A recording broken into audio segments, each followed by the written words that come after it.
नमस्कार, जेके प्राइम में आपका स्वागत है। मैं हूं विनोद कुमार। दर्शकों, आक्रोश का सिलसिला बदस्तूर जारी है।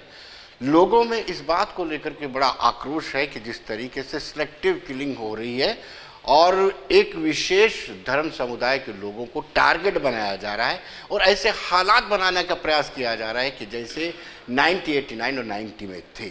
शायद यही एक कारण है कि आज जम्मू सूबे में बजरंग दल और विश्व हिंदू परिषद ने आतंकी वारदातों के खिलाफ जोरदार प्रदर्शन किया।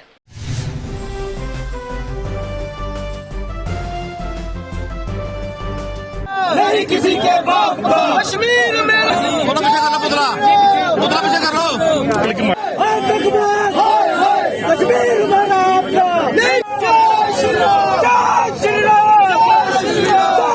हमारा प्रदर्शन है, ये आतंकवाद के खिलाफ है। जिस तरह से जो कश्यप ऋषि की धरती है कश्मीर, उसमें पहले नवरात्रे के दिन आतंकवादियों द्वारा घिनौना अपराध किया गया और 2 शिक्षकों को जो है वो जाति विशेष पूछ के निशाना बनाया गया। इसका हम कड़ा विरोध करते हैं और बजरंग दल द्वारा आज हर पूरे भारतवर्ष में हर ब्लॉक लेवल में इसका प्रदर्शन किया जा रहा है और बजरंग दल हर उनके साथ डट के खड़ा है। इससे पहले भी हम हर चुनौती को स्वीकार करते हैं और जल्दी से जल्दी हम मांग करते हैं एलजी प्रशासन से कि इस पर जल्द कार्रवाई की जाए।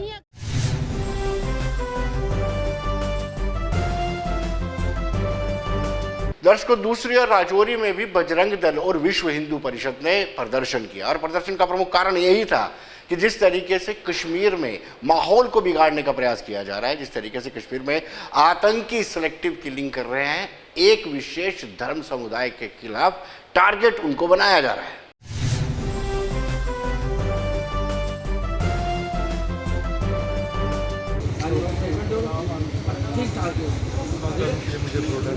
जय श्री राम, जय श्री राम, भारत माता की जय, भारत माता की जय, जयकारे वीर बजरंगी। हाय हाय आतंकवाद, हाय हाय आतंकवाद, हाय हाय गोली मारो सालों को, हिंदुओं के कातिलों को गोली मारो सालों को, हिंदुओं के कातिलों। हिंदू परिषद बजरंग दल द्वारा एक विरोध प्रदर्शन किया गया।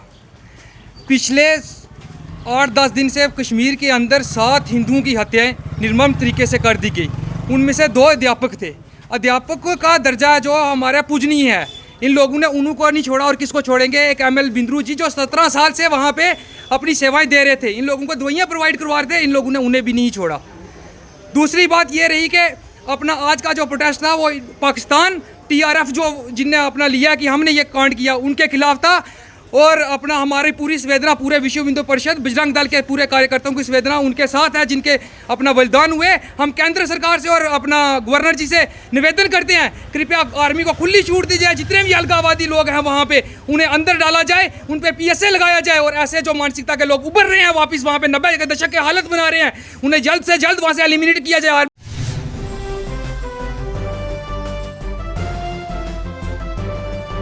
वही डोडा में भी विश्व हिंदू परिषद और बजरंग दल ने संयुक्त रूप से प्रोटेस्ट किया और प्रोटेस्ट का कारण यही था कि प्रोटेक्शन दी जाए और जो आतंकी संगठन है उनके खिलाफ सख्त से सख्त कार्रवाई की जाए। हाल ही में जिन आतंकियों ने इस वारदात को अंजाम दिया है उनके खिलाफ जल्द से जल्द कार्रवाई की जाए।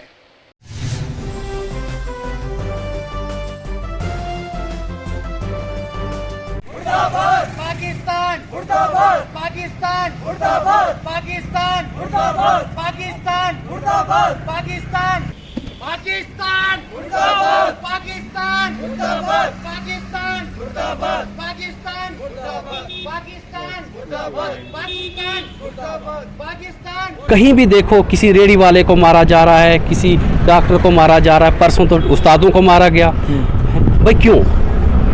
हम अपना विरोध इसलिए दर्ज करवा रहे हैं क्योंकि बड़े अरसे के बाद, बहुत एक लंबे अरसे के बाद जम्मू कश्मीर में एक अमन की लहर आई थी। हम भी खुश हुए थे कि चलो अब अमन और चैन से बैठेंगे। लेकिन जैसे टारगेट किलिंग करके माइनॉरिटीज़ जो जम्मू कश्मीर में है, स्पेशली हिंदूज़ और ये सिख्स को जो टारगेट किया जा रहा है, हम औरों के भी खिलाफ नहीं, मतलब जो भी किलिंग्स हो रही हैं तो इनके हम बिल्कुल सख्त विरोध में हैं। पूरे जम्मू कश्मीर में हर ज़िले में विरोध प्रदर्शन हो रहा है। तो सरकार को तो हमने एक हिंट जैसी दे दी, अगर नहीं तो इससे ज़्यादा विरोध करेंगे और बहुत ज़ोर से विरोध करेंगे। पूरे जम्मू कश्मीर में हर पंचायत ब्लॉक लेवल तक हम ये अपना एजिटेशन लेकर जाएंगे।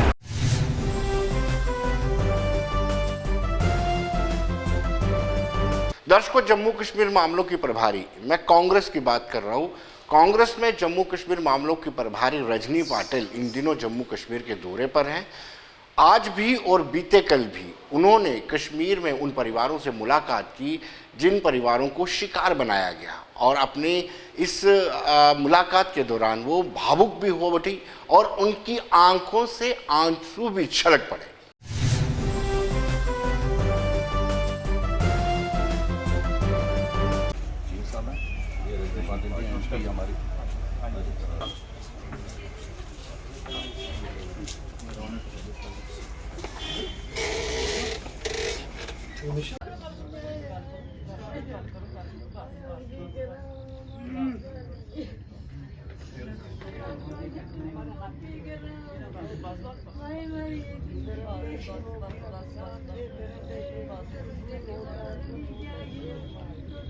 आपको संभालना है बच्चों को भी।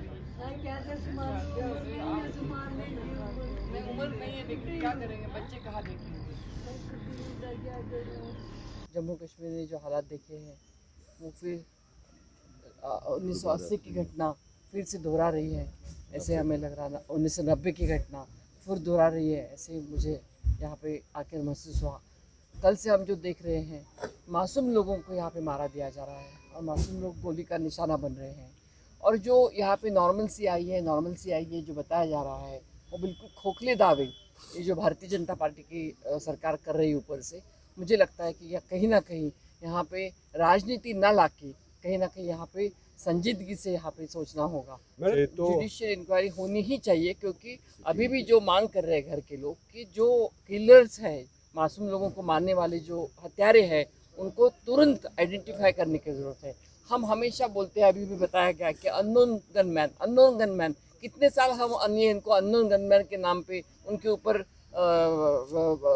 उनके ऊपर ढकते रहेंगे। हमें कहीं ना कहीं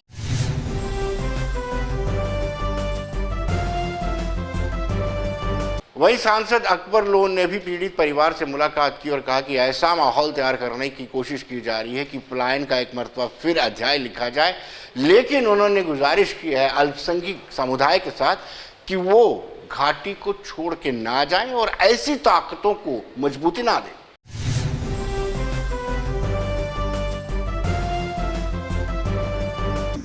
इसमें हमारा ये स्टैंड है कि ये जो आज की किलिंग्स हो रही हैं ये काबिल मज़म्मत है। इस पर जितना भी दुख का इजहार किया जाएगा कम है, और हम चाहते हैं कि ऐसी किलिंग्स रोक ली जाए। और मौजूदा सरकार गवर्नर रूल में ये ऐसा जो हो रहा है उसको भी तह तक जाना रहेगी उन भाइयों से कि वो अपने वादी में रहें और यहाँ पर ही अपना बूदबाश रखें। और यही उनसे गुजारिश है कि आप डरिए नहीं, बल्कि हालात का मुकाबला करें।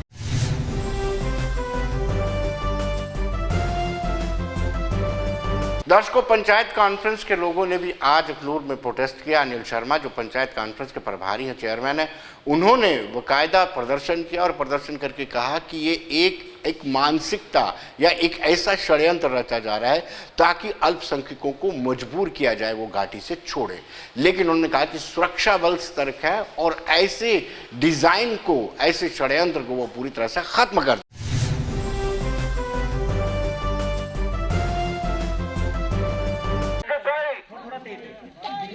भारत माता की, भारत माता की। अनिल जी आप आगे बढ़े, अपना भी खींच ले।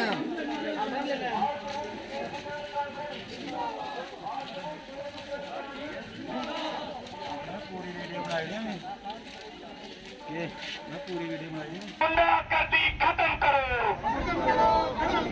भ्रष्टाचार खत्म करो, भ्रष्टाचार खत्म करो, भ्रष्टाचार खत्म करो।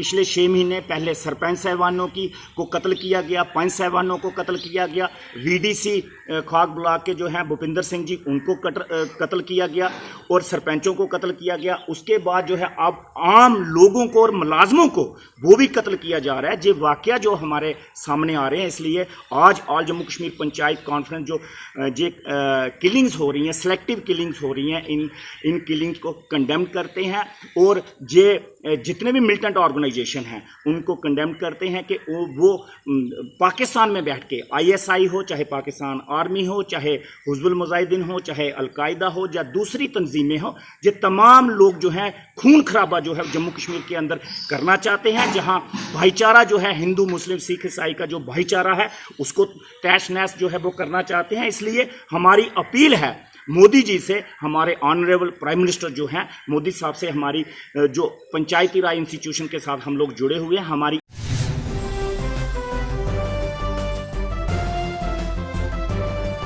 कश्मीर में सिख समुदाय ने बाकायदा एक प्रेस कॉन्फ्रेंस की और प्रेस कॉन्फ्रेंस में कहा कि अल्पसंख्यक समुदाय के साथ जो हो रहा है उनके खिलाफ सरकार को कोई कार्रवाई करनी चाहिए और ख़ासतौर पर जो मुलाजिम अल्पसंख्यक समुदाय से ताल्लुक़ रखते हैं उन मुलाजमों की सुरक्षा की व्यवस्था की जानी चाहिए क्योंकि ये लोग स्कैटर्ड हैं।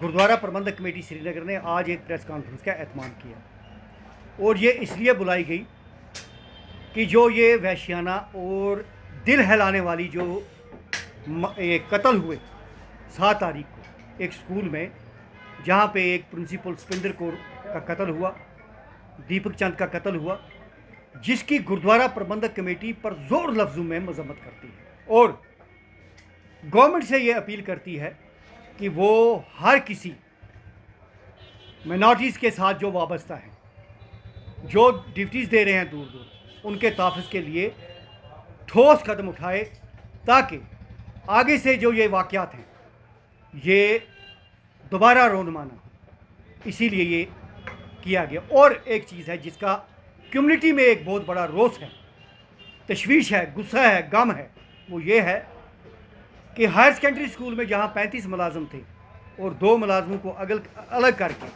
उनका कत्ल किया जाता है, जिसने एक मैसेज कम्युनिटी में दे दिया है कि माइनॉरिटीज़ यहाँ सेफ नहीं है।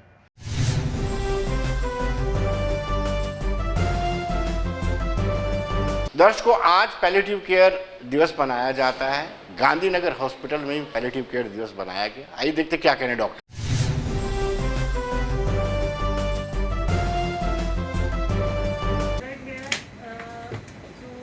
डॉक्टर लाहौरी ने मैं हमारी राष्ट्रभाषा हिंदी, तो अगर हम पैलिएटिव तो कुछ ऐसी चीज़ें भी हैं क्योंकि मैं अपनी पेन को हैंडल नहीं कर सकता। वो बंदा जिसने पैलिएटिव केयर जो है ना, ये एक टर्मिनली सपोर्टिव केयर है। जो टर्मिनल पेशेंट्स जो होते हैं, उनके टर्मिनल इलनेस जो होती है, उनमें जो सपोर्टिव केयर हम देते हैं वो पैलिएटिव केयर या हॉस्पिस केयर से दिया जाता है। तो हर साल ये दिन मनाया जाता है और इस साल जो है ये 9 अक्टूबर को मनाया गया अब आज के दिन में। और इसका हर साल एक थीम होता है। इस साल जो थीम है वो उन्होंने दिया हुआ है कि मैं आपको हिंदी के माध्यम से बताता हूँ, हिंदी के तरीके से बताता हूँ कि इसका थीम का मतलब ये है कि पैलिएटिव केयर जो है ये हर एक इंसान तक इसकी जागरूकता पहुँचे और हर एक इंसान जागरूक हो जाए कि पैलिएटिव केयर क्या है। अब आपकी वजह से जो आपके थ्रू मैं बता रहा हूँ कि पैलिएटिव केयर क्या है, ये एक सपोर्टिव केयर है। टर्मिनली इल पेशेंट जो हैं, जैसे आपने देखा है कि कैंसर के पेशेंट्स हैं, एक बहुत आम सी धारणा है, एक स्टेज आ जाती है जहाँ पे कहा जाता है कि आप इनको घर ले जाइए, इनकी सेवा कीजिए।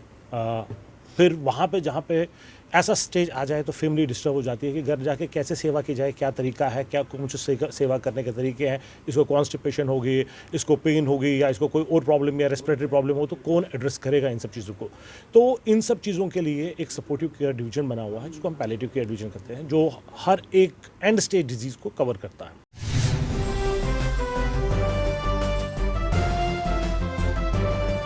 दर्शकों, हमने वास्तुशास्त्र की जानकार रिमी खोसला से बातचीत की।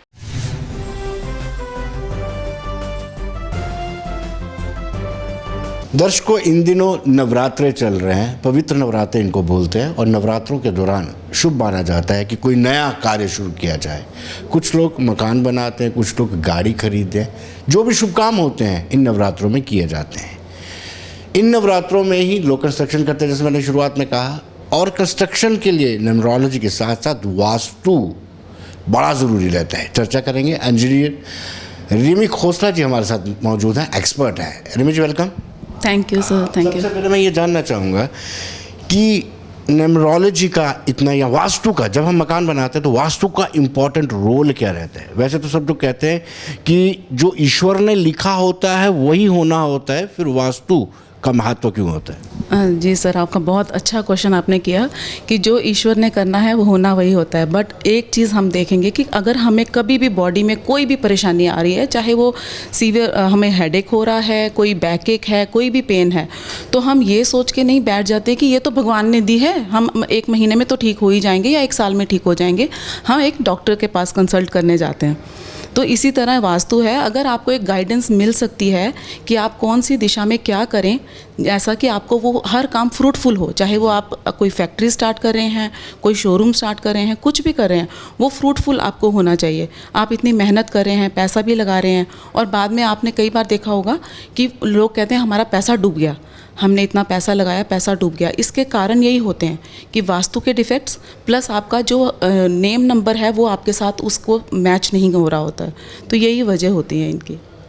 रिमी जी, आपसे ये जानना चाहूँगा कि जब आप वास्तु के मुताबिक अपना कारोबार शुरू करते हो, वास्तु के मुताबिक आप अपना मकान बनाते हो, लेकिन उसके बावजूद भी आप वहाँ पे पूजा अर्चना नहीं करते हो, आप में आस्था नहीं है, आप में लथार्जिक है, आप नहीं काम कर पाते हैं, फिर क्या तब भी आपका बिजनेस चलेगा? तब भी आपका घर बार ठीक से चलेगा क्योंकि आपने वास्तु के मुताबिक घर बनाया है? नहीं सर, ऐसा नहीं है। अब ये नहीं है कि मैं किसी को बोलूँगी कि आपका तो बड़ा अच्छा गोल्डन पीरियड चल रहा है और वो इंसान कहे कि अब तो मैं घर जाके सो जाता हूँ, अपने आप ही सब कुछ हो जाएगा। आपको स्पून फीडिंग नहीं है, वो आपको खुद ही चम्मच उठाना है और मुंह में डालना है। उसके लिए मेहनत आपको करनी ही पड़ेगी। आपको हम एक गाइडेंस दे सकते हैं, आपको एक प्रॉपर, जैसे अगर आप डॉक्टर के पास जाते हो तो डॉक्टर भी आपको डाइट प्लान देंगे, मेडिसिन देंगे। अगर आप कहोगे कि नहीं, मैं तो डॉक्टर के पास होके आ गया, अब मुझे सब कुछ ठीक हो जाएगा, मेडिसिन भी आपको लेनी है, जो डाइट आपको डॉक्टर ने बताई है वो भी आपको लेनी है, तभी आप ठीक होंगे। तो यही चीज़ वास्तु के साथ में, जो भी अगर हम आपको बता रहे हैं, अगर आप उसके साथ चल रहे हैं तो वो तो आपको ज़रूर फिर फ्रूटफुल होगा आपके लिए। वास्तु की डायरेक्शन व्यक्ति को देख करके होती है कि व्यक्ति सरमायादार है, काफ़ी रिच है, उसके पास इतना स्पेस है कि वो यहाँ पे जगह छोड़ सकता है। एक 5 मरले वाला गरीब इंसान आपके पास आता है तो आप उसको ज़्यादा अट्रैक्शन नहीं बता सकते कि आप फ्रंट यहाँ जहाँ से सूरज उदय होता है उस जगह पर आप इतने फीट छोड़ दीजिए। क्या ऐसा भी होता है? नहीं, ऐसा नहीं है। ये हर प्लॉट के अकॉर्डिंग ही है। इवन आप देखेंगे कि अब दिल्ली, मुंबई, चंडीगढ़, यहाँ तो फ्लैट सिस्टम ही है। तो अगर आप कहेंगे कि एक बिल्डिंग में तो सारे साउथ फेसिंग फ्लैट्स हो गए, तो क्या सबको फ्रूटफुल नहीं है? उसमें कई होंगे जो बहुत अच्छा अर्न कर रहे होंगे, उनके रिलेशनशिप्स भी अच्छे होंगे, और कईयों के नहीं होंगे।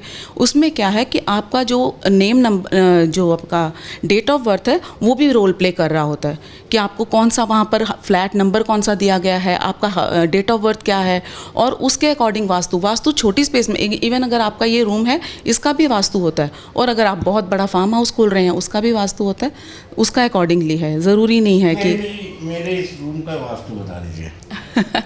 श्योर सर, वो मैंने आते ही देख लिया था कि आपकी जो चेयर है वो इस साइड है, वो इस साइड होगी तो बहुत अच्छा होगा, और आपके ये जो अवार्ड्स या जो आपके ये सर्टिफिकेट्स पड़े हैं ये बिल्कुल राइट डायरेक्शन में पड़े हुए हैं, क्योंकि ये नॉर्थ ईस्ट फेसिंग है आपकी इस साइड फ्रंट। तो अगर आप नॉर्थ ईस्ट में फेस करके अगर आप क्लाइंट्स को या जो भी आपके आने वाले को डील करते हो तो वो आपके लिए ज़्यादा अच्छा रहेगा। यानी कुर्सी यहाँ रहने को मैं यहाँ बैठ सकता हूँ? बिल्कुल, आप श्योर, ये बेटर रहेगा। ये है कि आप जिसके साथ भी डील कर रहे हो वो उनकी पीठ वहाँ हो और आपका फेस यहाँ हो, वो आपके लिए ज़्यादा फ्रूटफुल रहेगा।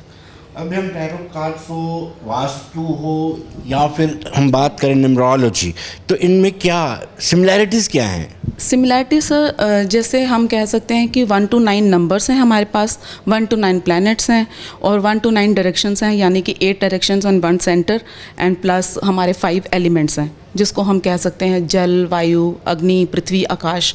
ये हमारे पास 5 एलिमेंट्स हैं।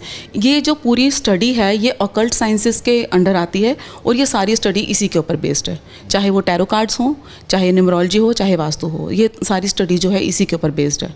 जब कोई आपके पास आता है कहते हैं कि किचन किस साइड बनानी चाहिए, वो क्या दिशा के मुताबिक आप डिसाइड करते हैं कि सबको एक ही साइड बताते हैं कि इस साइड बनानी? अगर आप जनरल बात करें तो साउथ ईस्ट की किचन आपको बहुत अच्छी फ्रूट रहती है, आप ईस्ट में भी किचन रख सकते हैं। बट इतना वही बात आ गई कि जैसे अगर कोई ऐसा नॉर्मल इंसान है जिसके पास प्लॉट भी बहुत छोटा है और वो डायरेक्शंस नहीं प्रॉपर फॉलो कर पा रहा है, तो उसकी रेमेडीज़ होती हैं फिर कि हम उनको कुछ बता सकते हैं कि आप इस कलर का बल्ब यूज़ कर सकते हो, क्रिस्टल्स यूज़ कर सकते हो, पिरामिड थेरेपीज़ होती हैं, मिरर थेरेपीज़ होती हैं, तो वो आप कर सकते हैं कि हम उसमें रेमेडीज़ दे सकते हैं उसमें। बट मेजर फॉल्ट नहीं होना चाहिए। जैसे हम कह सकते हैं कि अगर बॉडी में हमें कोई मेजर इशू आ गया फिर तो डॉक्टर ऑपरेशन ही बताएगा। अगर कोई छोटी सी मेडिसिन से प्रॉब्लम ठीक हो रही है तो वो हमारी इससे भी ठीक हो जाती है। लेकिन जिस तरीके से आप वास्तुशास्त्र आपका कहता है, क्या उससे अगर वास्तुशास्त्र के मुताबिक मकान ना बना हो या बिजनेस एस्टेब्लिशमेंट ना बनी हो, उससे क्या हेल्थ में भी नुकसान होता है? सर ये वास्तु, न्यूमरोलॉजी, ये सारे हेल्थ, रिलेशनशिप, आपके जो करियर, जॉब, ये सब पे इम्पैक्ट पड़ता है इसका। आप कई बार देखेंगे कि 3-4 घर एक ही डायरेक्शन में होंगे या 3-4 ज्वेलर शॉप्स हैं वो एक ही फेसिंग है, पर एक बहुत अच्छा चल रहा है, बाकी 3 नहीं चल रहे हैं। तो वास्तु तो सबका वैसा ही होगा, बहुत अच्छा आजकल लोग कर रहे हैं कि, बट वही है कि किसी की डेट ऑफ बर्थ क्या है और वो किस साइड फेसिंग करके क्लाइंट्स को डील कर रहा है, तो फुटफॉल सारा उधर चला जाता है, बाकी 3 जो ज्वेलर्स हैं वो ऐसे ही बैठे हैं। आपने कई ऐसी चीज़ें देखी होंगी कि एक लाइन में सब हैं बट एक की चल रही है, बाकी नहीं है। वहाँ पर ये वास्तु का भी आ जाता है मेन। और जो उन्होंने आई थिंक जो बोर्ड पे नाम लिखा होता है, चाहे वो कुछ भी लिखा है, बाई चांस उन्होंने लिखा है गुप्ता भंडार या गुप्ता क्लॉथ हाउस, उनके भी नंबर्स होते हैं। जैसे मैंने न्यूमरोलॉजी में भी बात की थी इससे पहले कि उसके भी नंबर्स होते हैं, वो अब उनके साथ कंपैटिबल हैं कि नहीं। अगर वो कंपैटिबल हैं तो वो पक्का फ्लरिश कर रहे होंगे, अगर नहीं हैं तो फिर उनको करवाना चाहिए। देखिए, वास्तु और न्यूमरोलॉजी की बात करें, लोगों ने दुकान, बड़े बड़े बिजनेसमैन ने दुकान के बाहर नींबू, मिर्ची और कोयला लगा रखा होता है। जो बड़े बड़े मकान होते हैं उन्होंने भूत लगा रखा हुआ है। क्या इसका भी कंसेप्ट है इसमें वास्तु में? जी सर, ये वास्तु में नहीं है एक्चुअली। हम यही कहना चाहते हैं कि ये जो इसको हम अंधविश्वास भी बोल सकते हैं या सुपरस्टिशियस हम कुछ भी बोल सकते हैं, इस पर लोग फॉलो कर रहे हैं। अगर उनको कोई बोलेगा मिर्ची लगा लो या उनको कोई बोलेगा कि वो भूत टांग लो कि नज़र ना लग जाए, कोई हमारे बिजनेस को नज़र लग गई, वो विश्वास कर लेते हैं। पर ये जो ऑकल्ट साइंसेज है इसके ऊपर लोग नहीं विश्वास कर पा रहे हैं। जबकि ऑकल्ट साइंस के बारे में आप जब गूगल पे आप एक बार जा सकते हैं, लोग तो आजकल बहुत अवेयर हैं, आप गूगल पे जाके इसके बारे में पढ़िए कि ऑकल्ट साइंसेस क्या है, फिर आपको इसके बारे में सारी थोड़ी लोगों को पता चलेगा कि डिटेल्स क्या होती हैं इसकी।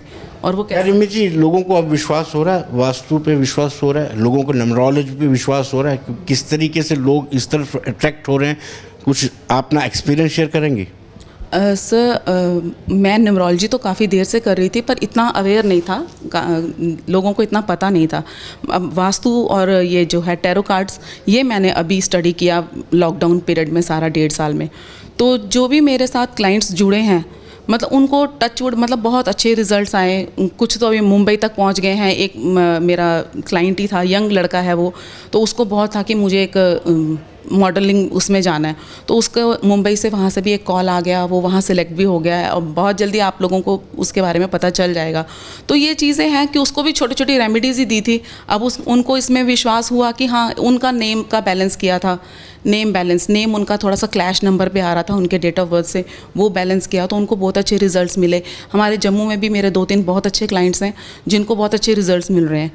तो ये अब वो हमें बताते हैं तो हमें पता चलता है कि हाँ, हमने जो स्टडी की है वो वाकई कुछ है, तभी हमने कुछ भी चेंजेस उनमें लाया है तो उनको उसके रिजल्ट्स मिल रहे हैं। मेहनत वो पहले भी उतनी ही कर रहे थे, मेहनत वो आज भी उतनी ही कर रहे हैं और आज उनको अच्छे रिजल्ट्स मिल रहे हैं उसके। रिमी, सुनने में आया है कि डिलिमिटेशन कमीशन की रिकमेंडेशन आने वाली है, जल्दी इलेक्शन होने वाली है। क्या आपने न्यूमरोलॉजी से कोई चीफ मिनिस्टर बना पाएंगे? कोई आपके पास आता है, जिता पाएंगे? जो हारने वाला होगा आपके नंबर से जीत सकता है? सर मैं इतना वो तो नहीं बोलूँगी कि मैं अगर हाँ कोई मेरे पास आते हैं तो मैं ज़रूर उनके लिए ये काम करना चाहूँगी। लेकिन कोई आता है कैंडिडेट कहता है कि मुझे बताइए क्या क्या करना चाहिए, तो आप पहले उनसे डेट ऑफ बर्थ पूछेंगे और क्या क्या पूछेंगे और किस तरीके के सुझाव आप दे सकते हैं? सबसे पहले तो डेट ऑफ बर्थ ही है और फिर उनका जो रेजिडेंस जहाँ वो रह रहे हैं, ये जैसे आपने ही पूछ लिया कि अगर कोई मिनिस्टर ही आ रहे हैं हमारे पास तो उनका रेजिडेंस भी ज़रूर देखूंगी, जहाँ वो सोते हैं स्पेशली उनका किचन, उनका नॉर्थ ईस्ट और साउथ वेस्ट, ये 3-4 चीज़ें जो हैं मेजर, यहाँ पर कोई इशू नहीं होना चाहिए उनका। और उनकी डेट ऑफ बर्थ उनके नेम के साथ मैं ज़रूर बैलेंस करना चाहूँगी और मैं खुद भी देखना चाहूँगी कि क्या रिजल्ट्स आते हैं। न्यूमरोलॉजी में कोई सोने का तरीका भी है लाइदा से, डायरेक्शन है लाइदा से, वास्तु में भी इसकी डायरेक्शन है? जी वास्तु में भी है, न्यूमरोलॉजी में नहीं, वास्तु में ही डायरेक्शंस जो हैं वो वास्तु में ही होती हैं। तो है कि किड्स को हमें साउथ वेस्ट में नहीं सुलाना चाहिए, क्योंकि जैसे जैसे बच्चे बड़े होते हैं तो स्पेशली गर्ल चाइल्ड्स में आप देखेंगे हार्मोनल प्रॉब्लम्स आनी शुरू हो जाती हैं अगर साउथ वेस्ट में बच्चा ज़्यादा देर सोए। तो बाकी अगर जिन लड़कियों की शादियां नहीं हो रही हैं, लेट हो जाते हैं, उनको नॉर्थ वेस्ट में सुलाएं, उन नॉर्थ वेस्ट रूम में वो सोएं तो उनकी जल्दी शादी होने की संभावना ज़्यादा हो जाती है, जल्दी शादी हो सकती है, क्योंकि वो एयर एलिमेंट है, वो जल्दी वहाँ से उनको निकालने की कोशिश होती है वहाँ से। यानी वास्तु में शादियों का प्रोविज़न भी है? बिल्कुल, मतलब शादियों का प्रोविज़न नहीं कह सकते, बट वो डायरेक्शंस काम करते हैं उनके लिए। जहाँ आप सो रहे हो, जहाँ आप खा रहे हो, वो डायरेक्शंस आपके लिए काम करती हैं। आपके वॉशरूम्स कहाँ होने चाहिए, ये तो एक, अगर वॉशरूम आपका एकदम प्योर जगह यहाँ यानी कि नॉर्थ ईस्ट में आ जाता है तो वो आपके लिए बहुत, मतलब वो मेजर फॉल्ट में आ गया, फिर उसकी रेमेडी तो नहीं होगी, फिर उसका ऑपरेशन होगा, उसको फिर आपको तोड़वाना ही पड़ेगा, उसकी रेमेडी कोई नहीं है। यानी मैट्रिमोनियल जो चला रहे हैं वो उनको आपके साथ भी कांटेक्ट करना चाहिए, आपका नंबर भी साथ में देना चाहिए कि अगर कोई दिक्कत आ रही है, नहीं किसी एंगेजमेंट हो रही है तो आप इनसे संपर्क करें? नहीं सर, मेरा अपना काम ही ठीक है, मुझे उनके साथ कांटेक्ट में नहीं रहना है, बट स्टिल हाँ वो करना चाहें तो कर सकते हैं, वो भेजना चाहें तो मेरे पास भेज सकते हैं उनको। आखिरी सवाल आपसे ये जानना चाहूँगा कि वास्तु में क्या नवरात्रों का कोई महत्व है? वाकई में नवरात्र शुभ होते हैं और वास्तु इसके लिए मानता है? सर वास्तु में नवरात्रों का महत्व इस तरीके से तो नहीं होगा, हम कहेंगे कि वास्तु और हम नवरात्रास को हम कंपेयर करें, बट हाँ नवरात्रास अपने आप में ही एक बहुत ही प्योर हमारे डेज़ गिने जाते हैं। अब मैं खुद एक सिख होकर मैंने ये डेज़ चुने कि मैं नवरात्रों में ही आपके साथ कांटेक्ट करूंगी, तो मैंने भी ये डेज चुने क्योंकि ये बड़ी प्योर हमारी, मतलब ये जो ज़मीन जिस पे हमारी माता रानी ने जो भी हम मानते हैं, जब हमारी वो प्योर वाइब्रेशंस हमने पूरी उसको दी हुई हैं तो वो काम करती हैं, वो हमारे लिए भी काम करती हैं। जी बहुत बहुत शुक्रिया आपका। Thank you. नवरात्रि की शुभकामनाएं। आपको भी sir, same to you. Thank you very much.